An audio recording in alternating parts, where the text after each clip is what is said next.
मेरे काबिल एहतराम बुजुर्गों, मेरे भाइयों, मेरे बच्चों, अस्सलाम वालेकुम। सबसे पहले तो मैं आज ख्वाजा साद रफीक साहब का एक बयान देख रहा था। ख्वाजा साहब ने कहा है इमरान खान को सिर्फ अंग्रेजी बोलने वाले वोट डालेंगे। ये जरा मैं मीडिया को दिखाना चाहता हूँ, ये सारे लोग जो सामने एक दफ्तर के इफ्तिताह पे आए हैं, ये अंग्रेजी बोलने वाले हैं। ये सारे अंग्रेज आए हैं। इन्हें जो चेक करो कोई है जिन्हों एक भी लफ्ज अंग्रेजी का आंदा। भाया साहब सानू तो हुण पश्तो वाले भी वोट पाते हैं, तो पंजाबी वाले भी पाते हैं, तो सिंधी वाले भी पाते हैं, तो इंशाल्लाह बलोची भी पाएंगे। तो तुहानू तो ना हुण अंग्रेजी वाले ने वोट पाना, तो ना उर्दू वाले ने, तो ना पंजाबी वाले ने।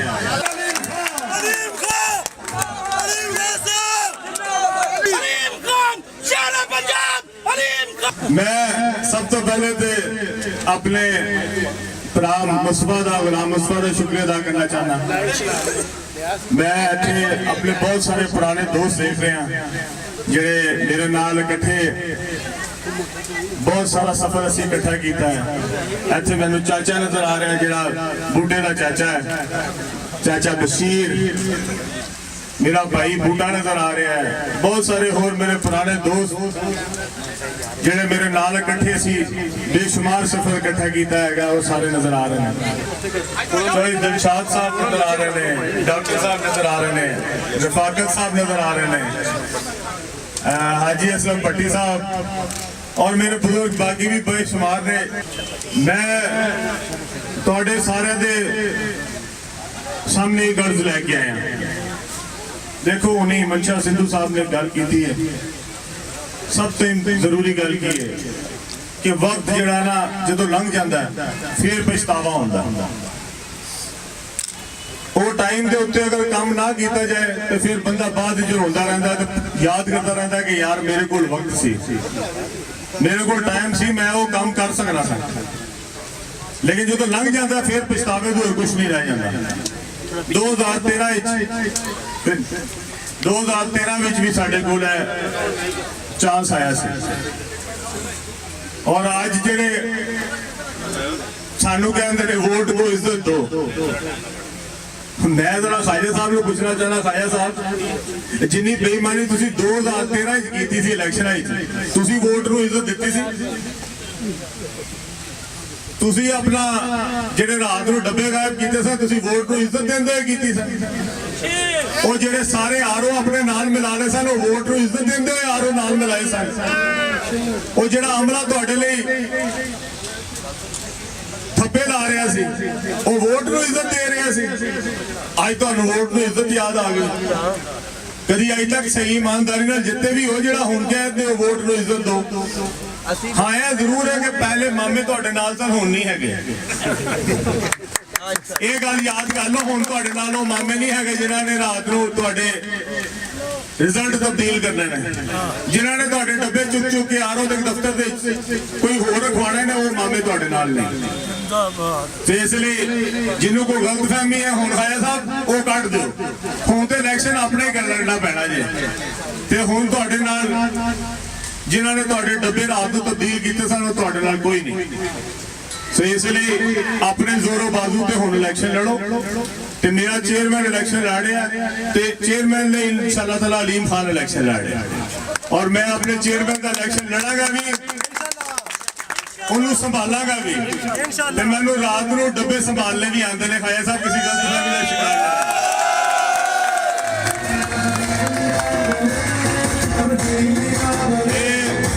मैं पहले भी दसिया है कि हुण हामिद खान नहीं है, हुण अलीम खान है। जरा एहतियात नाल हुण काम एहतियात नाल करना, ईमानदारी नाल इलेक्शन लड़ो, बिस्मिल्लाह लड़ो।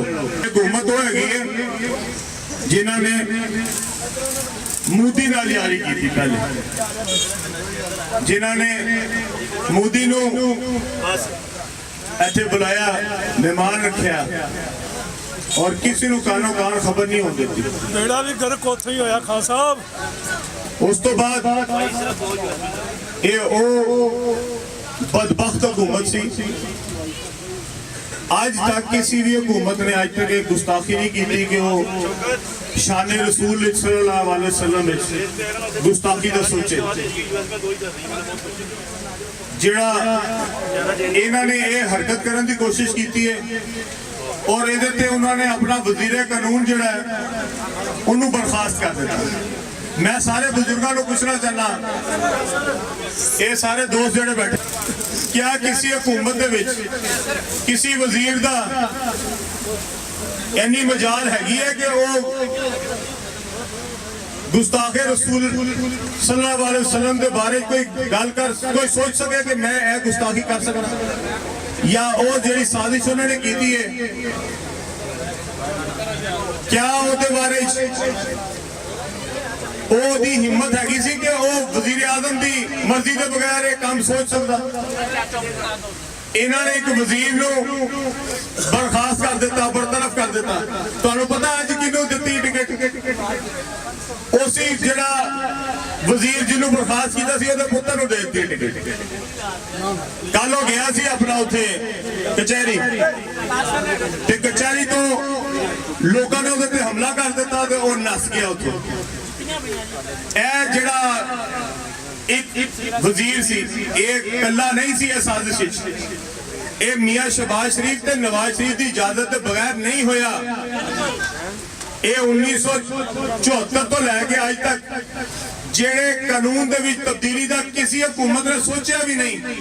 आखिर इन्होंने जसारत की है, इन्होंने ये जिहड़ी साजिश की है ये किहदे लई कीती है? ये अपने बैरूनी आका को खुश करने लई कीती है। ये उन्होंने खुश करने लई कीती है। वो जिहड़े कहंदे ने पाकिस्तान को लिबरल पाकिस्तान बुलाओ, लिबरल पाकिस्तान, उन्होंने ये दस्सण लई कीती है कि देखो असीं ते इहदे विचों शीकी कट दित्ती है जिहड़ी गुस्ताखी रसूल दे बारे विच ते ये साजिश इन्होंने मिल के कीती है। क्या एक वजीर नूं कड्ढण दे नाल इन्हां दा जुर्म माफी हो गया? माफ कर दे ये ते ये तुहाडे कोलों हुण वोट मंगण आ रहे हैं।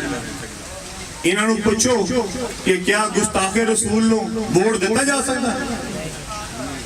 और ये तुहाडे इलाके विच आ रहे हैं, ये तुहाडे कोल जलसे कर रहे हैं। पहले यह दसो क्या साडी अपनी जिंदगी तो अपने बच्चों की जिंदगी तो क्या रसूल करीम सल्लल्लाहु अलैहि वसल्लम की शान अक़दस उस तो ज्यादा मोहतरम नहीं? जिन्हां ते साडी आल औलाद साडे वालदैन कुर्बान, क्या असीं उन्हां दी शान विच गुस्ताखी बर्दाश्त कर लवांगे? और जिहड़े मुनाफिक हैगे ने जिहड़े तुहाडे कोल आ रहे हैं हुण रूप बेरूपीए जिहड़े आके मुख्तलिफ रूप धरदे ने, इन्हां नूं सब तो पहले पूछो, खाया साहब नूं पूछो, तुसीं अपने MP नूं पूछो कि जदों ये साजिश हो रही सी तू की कर रहा सी? उस वेले तू कबीना का हिस्सा था? तेरी कबीना की इजाजत के बगैर वजीर कानून की की मजाल कि वो आप ही कर रहे हैं सारा कुछ? वजीर कानून की तकलीफ सी? इन्होंने हुकूमत ने उन्होंने किया ते उन्हें की है ना। अगर हुकूमत ही ना करे तो वजीर कानून तो वो घर बह के उन्हें कोई अलाटमेंट तो नहीं करा रहा सी। एडा वड्डा इकदाम एडी वड्डी जसारत कोई कर सकता? इसलिए ये सारे इस साजिश शामिल सन। ख्वाजा साद रफीक उस मीटिंग दे विच बैठा होया सी जिथे ये सारी साजिश हुई है। ख्वाजा साद रफीक को झूठ बोलता है। ये सारे उस कबीना की मीटिंग में शामिल सन जिथे ये फैसला होया। और तुसी इहदा जिहड़ा इन्हां कोलों इंजाम है वो तुहाडे अगर पिंड दे विच आके भी जलसा करता तो पहले उन्होंने यह पूछो कि तुहाडे पिंड दाखिल किस तरह होया। एक गुस्ताखे रसूल हो तुसी अपने पिंड दाखिले की इजाजत दे सकते हो? वो वोट के बाद की गल है। ये बंदियां दा बाइकआउट कराओ, इन्हां नूं कहो कि तुसी गुस्ताखे रसूल हो और रसूल जिहदे साडे मां प्यो साडी औलाद साडी अपनी जाना कुर्बान, और असी किसी सूरत इन्हां नूं अपने इलाके विच दाखिल नहीं होने देना। यह जज्बा होना चाहिए। तुसी इहदा बाइकआउट कराओ। मैं तो सिर्फ इमरान खान के बारे ही क्या कह सकता। इमरान खान के बारे जो मर्जी कोई कह ले, इमरान खान के बारे मैं तुम्हें इस गल का हलफ देना, इमरान खान बेईमान नहीं हो सकता। इमरान खान कभी इस मुल्क का खजाना लुट के अपने तिजोरियां नहीं भर सकता। इमरान खान कभी इस मुल्क को धोखा नहीं देगा। इमरान खान कभी इस मुल्क के बच्चों का जिहड़ा माल है, जिहड़ा गरीबां का माल है, वो लैके अपने बच्चों को लंदन ट्रांसफर नहीं करेगा। वो ईमानदार आदमी है। तुसीं नून वाले नूं पुछो, जदों ज़कात देनी होंदी है, जदों खल देनी होंदी है, किहनूं देंदे ने? उन्होंने पूछो कभी इतफाक अस्पताल दी जे जाके किनू देंदे ने? शौकत खानम नूं क्यों देंदे ने? कोई ईमानदार है तो देंदे ने ना। कोई किसी बेईमान नूं कोई शायद देंदा जे? तुहाडी दुकान होए, दुकान दे उत्ते कैशियर बेईमान रख दिओ, अकाउंटेंट जिहड़ा हैगा अपनी कंपनियां विच बेईमान रख दिओ। ओए मुल्क तुहाडा है, इस मुल्क का वजीर आजम, वजीर खजाना किस तरह बेईमान रख सकते हो? ਇਹਦੀ ਜ਼ਿੰਮੇਵਾਰੀ ਕਿਹਦੀ ਹੈ? अगर मेरी दुकान की जिम्मेदारी मेरी है तो मुल्क भी तो मेरा है। ये मुल्क की जिम्मेदारी मैं लैनी है और तुसी इस गल नूं साबित करना पंजी नूं कि असी किसी बेईमान दे जिम्मे अपना मुल्क नहीं देवांगे। असी ईमानदार आदमी दे हाथ फड़ावांगे ये मुल्क। ये मुल्क ईमानदारां दे हाथ जाएगा तो तरक्की करेगा। बेईमान जिहड़ा हैगा अगर अकाउंटेंट होए तो फैक्ट्री विचों बरकत ही खत्म हो जाती है, और दुकान दे विचों बरकत खत्म हो जाती है जिथे बेईमान कैशियर होए। इसलिए तुसी हुण जिम्मेदारी लैनी है ते इमरान खान नूं तुसी 25 तारीख नूं कामयाब कराना है। इंशाअल्लाह ताला वजीर आज़म पाकिस्तान बनेगा तुहाडे हलके तो इंशाअल्लाह ताला, और इंशाअल्लाह ताला ओदा बाजू जिहड़ा हैगा वो इंशाअल्लाह ताला मनशा सिंधु होएगा, और मनशा सिंधु इंशाअल्लाह ताला तुहाडे इस हलके दी सारे इंशाअल्लाह मसाइल जिहड़े उन्होंने हल करेगा। MPA साहब नूं कामयाब कराना है। भट्टी साहब तुहाडे विचों ने, तुहाडा भरा है, तुहाडा पुत्र है, तुसी इहदा ख्याल करना है, और इंशाअल्लाह ताला जिस तरीके नाल मनशा सिंधु नूं वोट पाने ने इसी तरह बिलाल भट्टी नूं वोट पाना है। इमरान खान का साथ दोगे इंशाअल्लाह? हाथ खड़ा करके दोस्तों इमरान खान का साथ दोगे इंशाअल्लाह? ईमानदारी नाल दसना है, झूठ नहीं बोलना इंशाअल्लाह। बहुत शुक्रिया, बहुत मेहरबानी।